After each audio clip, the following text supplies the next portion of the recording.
So, hi mga pinagpala. Again, as I promised, tutulungan ko kayo kung paano kayo makakuha ng mga valid IDs. Or, basta yon para makuha nyo yung mga valid IDs. Dahil dito sa Pilipinas, kailangan mong kumuha ng valid IDs para makakuha ka pa ng isa pang valid IDs. Nagigets nyo ba? Sana nagets nyo, basta yun. So, tutulungan ko kayo kung paano nga ba tayo makakuha ng SSS number. Kasi yun yung isa sa hinahanap, lalo na kapag mag-a-apply tayo ng work, we're going abroad, or saan man, super valid niya. So, let's start. So, first, pumunta tayo sa Google. Search lang natin yung yan, SSS online registration. Okay, tapos yan. Mag-apply lang tayo. As you can see here, ayan. Ano natin, no? Yan, i-click lang natin tong click here. Doon sa may yung here na kulay blue.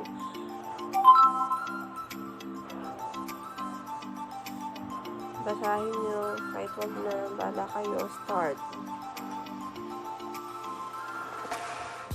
Okay, dito. Complete name. Pero okay lang naman kung last name lang meron ka or yung name lang nung mama mo. Ganun. So, yan. I-fill up lang natin. So, halimbawa, yung mama ko, kuhanin natin, no? Aristan, Josie,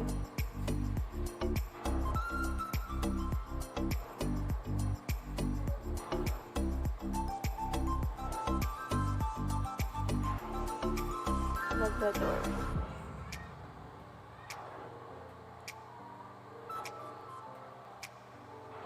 Tapos, yung date of birth,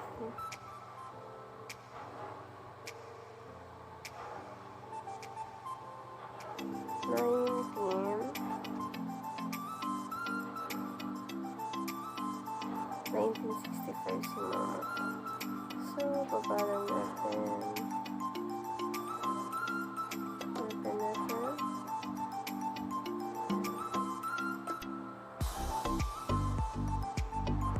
So, email.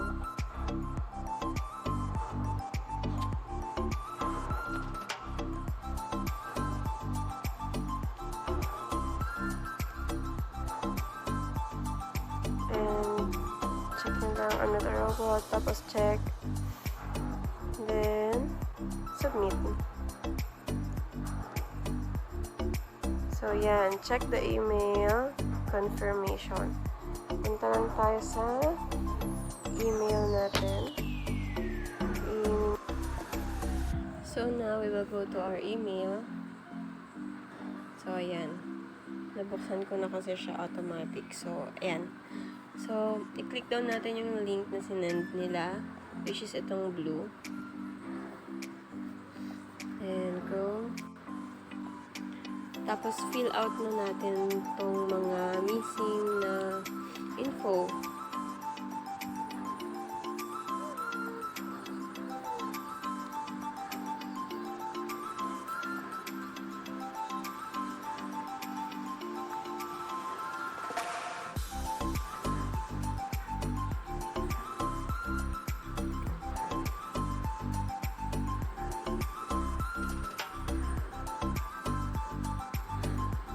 Skip natin if wala naman tayo nun, like yung tinula si mama ko niyan.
So, dito sa purpose of registration, pag gusto nyo syempre na para magamit siya sa work nyo, i-tick nyo lang yung for employment. Then, next. Yan, nakikita nyo naman yung dito, oh, diba? May 40% complete na. Yung, kumbaga, kung malapit na kayo matapos, medyo mahaba-haba to. Filipino, Christian,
so, yan, optional to kasi ngayon, yung UMID ID, pwede na rin siyang malagyan ng money or dun ka mag-save. May mga ganong features na sa UMID ID. Ayan, basta pwede nyo i-link yung bank account nyo, pero ako hindi ko na ginawa. Ayan o, see. Do you want to continue without selecting UMID ATM application? Yes. So, yan lang. I-review natin siya kung okay yung mga details.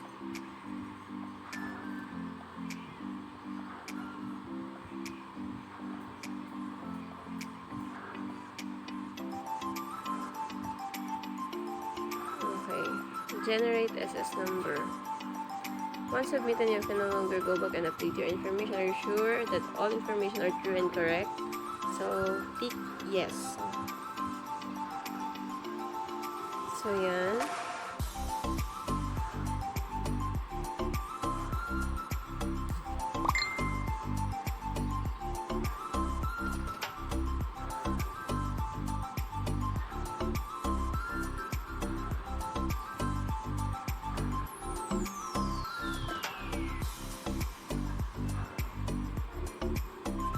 So, dito, kailangan nyo mag-upload ng needed documents like birth certificate or kung wala naman, pwede naman yung mga valid IDs.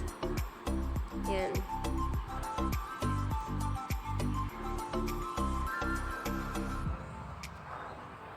So, ako, pipiliin ko dito itong C kasi wala si mama nitong mga primary. So, dito, under na itong C is yung voter's ID or certificate or birth certificate ng mga anak niya. So, ito na lang kasi yun nga, hirap si mama sa mga valid IDs.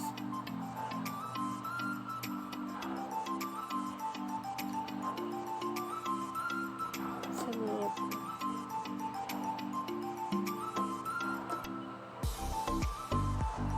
Ayan, so, pinakita ko sa inyo, no, pwede naman na hindi nyo po muna i-upload yung mga needed documents na hinihingi ni SS. So, i-upload nyo na lang kapag meron na kayong portal, which is meron na kayong SSS mismo na app sa phone nyo. So, proceed lang. So, yan, tapos na tayo, C100% registration, yan yung okay, pwede natin siyang i-print, download. Din-download ko siya.